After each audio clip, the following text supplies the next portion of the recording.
Açardın yalnızlığımda mavi ve yeşil. Açardın tavşan kanı, kınalı berrak. Yenerdim acıları, kahpelikleri. Gitmek, gözlerinde gitmek sürgüne. Yatmak, gözlerinde yatmak zindana. Gözlerin hani. To be or not to be değil. Cogito ergo sum hiç değil. Asıl iş anlamak kaçınılmazı, durdurulmaz çığ, sonsuz akımı. İçmek, gözlerinde içmek ay ışığını. Varmak, gözlerinde varmak can tılsımına. Gözlerin hani. Canımın gizlisinde bir can edin ki, kan değil, sevdamız akardı geceye, sıktıkça cellat kemendi. Duymak, gözlerinde duymak üç ağaçları. Susmak, gözlerinde susmak, ustura gibi. Gözlerin hani.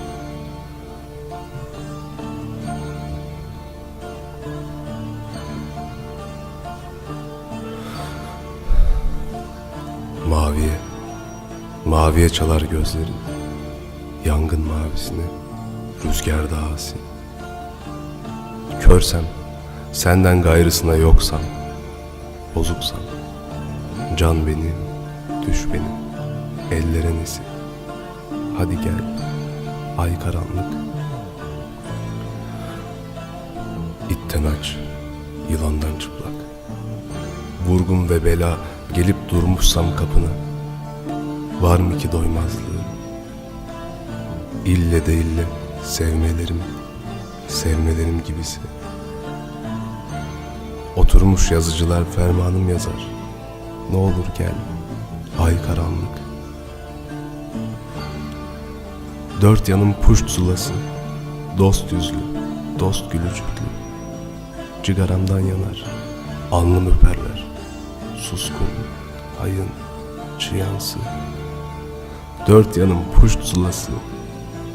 Dönerim çıkmaz, en leylim gecede ölesim tutmuş. Etme gel, ay karanlık. Terk etmedi sevdan beni. Aç kaldım, susuz kaldım. Hain, karanlıktı gece. Can garip, can suskun, can paramparça. Ve ellerim kelepçede, tütünsüz, uykusuz kaldım.